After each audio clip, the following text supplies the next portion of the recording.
Belts are a staple in both formal and casual attire, and making one of your own can not only set it apart, but also ensure its longevity. Follow along to learn how to make this unique and customizable inlaid leather belt as the perfect gift for anyone in your life.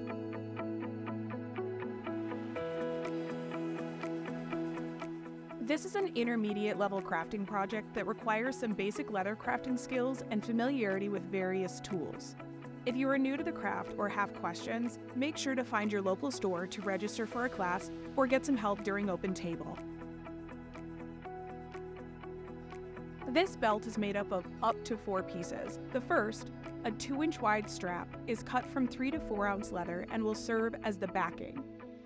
The second piece is a 1.5-inch wide strap, cut from 3 to 5 ounce leather and will be for the front of the belt. Then, we'll make a 1.25-inch strap of 1 to 3 ounce soft tempered leather for the inlay. This can be a lining leather or something that you've skived down to an appropriate thinness. Lastly, you will need a belt keeper if your buckle does not have a center bar. First, we will prepare the leather. Because these straps are extra long, cutting them from a side is ideal. Using a square and a straight edge to get a starting point, we'll then cut the straps from here, and you can use the straight edge or blade or something like a strip and strap cutter. Be sure to cut all 3 pieces, backing, front, and inlay. To determine the length of your belt, we recommend one of 2 options. First, you can take your waist size and add 10 inches. Or you can take an existing belt that fits well and use it as a template for length. That includes the buckle and billet. Next, we'll tip both belt ends with a belt end punch. Shown here is the craft tool pointed end punch.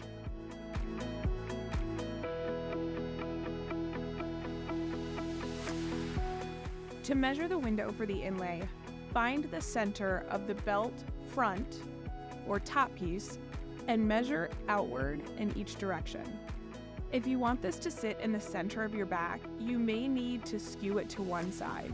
You can do this by dry fitting the belt around your waist and mock buckling it. So dry fit the belt and find the center between where the buckle fits and the future center hole for your billet will end. The length of your inlay is entirely up to you.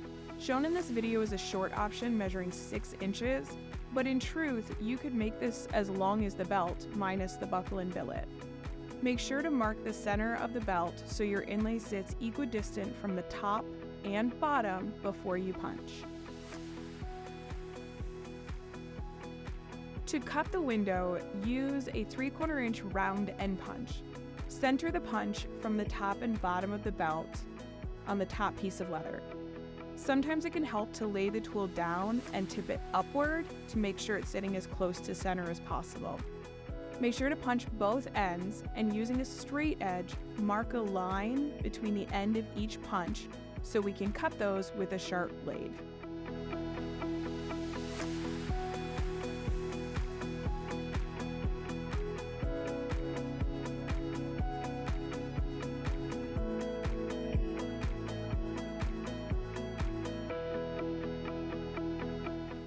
Optionally, you can bevel and burnish the inside of the inlay window at this point as well.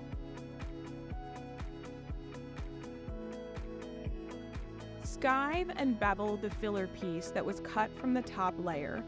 This will go behind the inlay to give it extra depth and body. You want to make sure the edges are fairly thin and that they're beveled to help prevent any harsh lines when we glue the inlay over top of it. Trace the inlay window from the top piece onto the flesh side of the backing. Make sure that the belt fits on the entire backing all the way from end to end, then with your pen, mark your inlay window.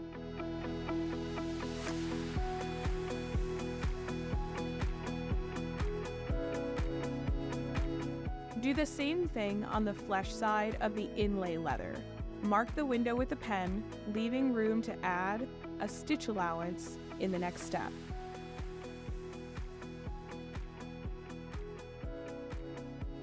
To create the inlay piece, use a wing divider set to 1/8 or 1/4 of an inch.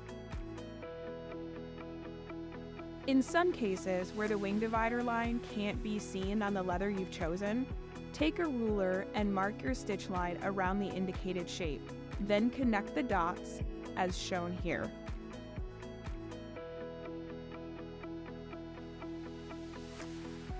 Next, cut the shape out around the seam allowance mark, the largest, farthest line away that will give you the biggest shape possible.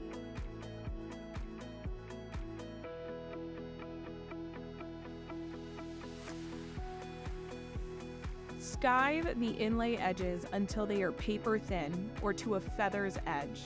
The thinner the edges are here, the more successful the following steps will be.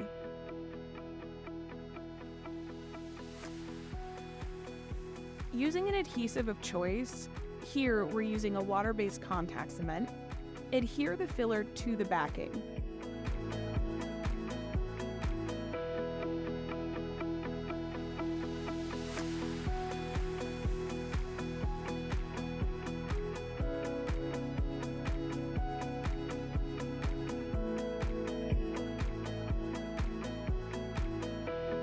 Next, adhere the prepared inlay over the filler.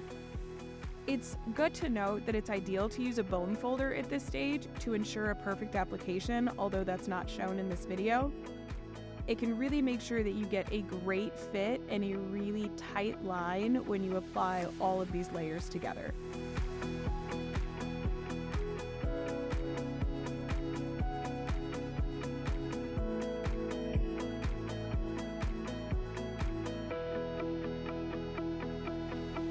Finally, adhere the top to the backing, covering the inlay with the window. Take your time with this step and make sure that the belt is properly positioned for all layers. Once adhered, make sure to let the adhesive fully cure.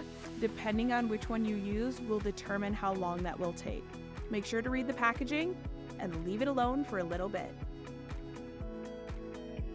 After your adhesive is finished curing, using whatever blade you like, cut away the excess backing, making sure not to nick or cut your final project. Patience is key during this step, so be very, very careful. You don't want to mess it up now.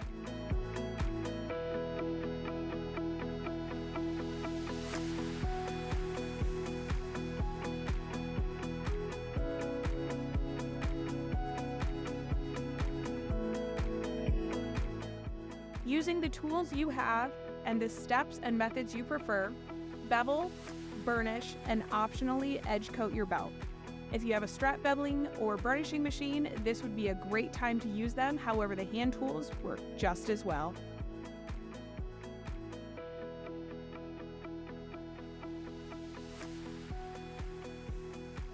It's finally time to sew. You can use a sewing machine for this step, but if you don't have one, follow along for hand sewing instructions.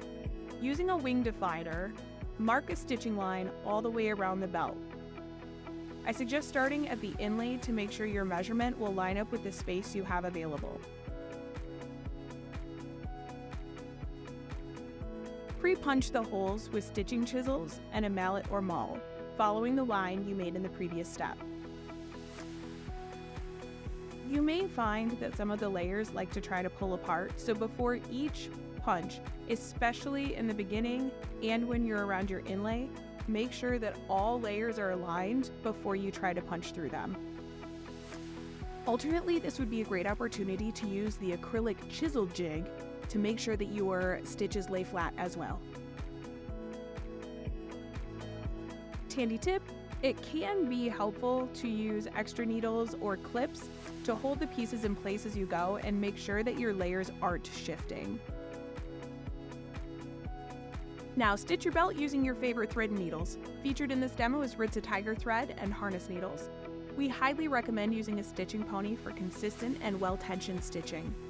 Other helpful tools for this step include thread nippers, pliers, and a stitching awl.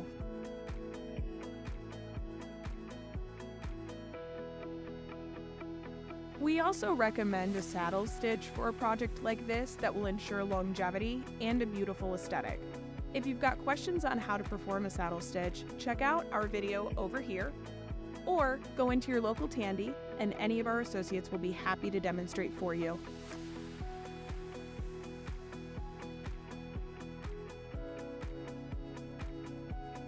For our final steps, we will install the hardware and create the billet.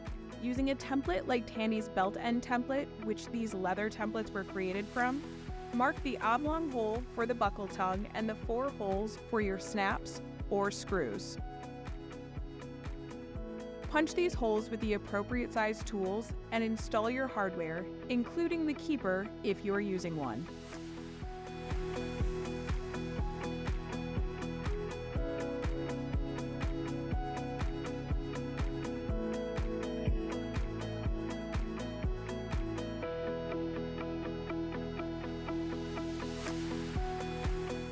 When installing the keeper, you have the option of letting it float loose as demonstrated here, or if you lock it between the 2 Chicago screws or your snaps, whichever hardware you're using, it will stay in place. The design is entirely up to you and how you prefer to wear it. For the billet, grab your template, dry fit the belt, and determine where the center hole will be. Punch your center hole and then punch 1, 2, or 3 holes on either side.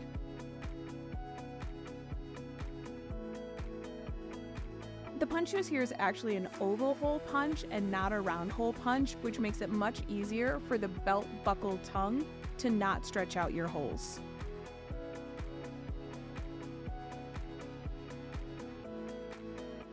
And there you have it, a beautiful, long-lasting belt that would make a great addition to your wardrobe or a gift for a loved one.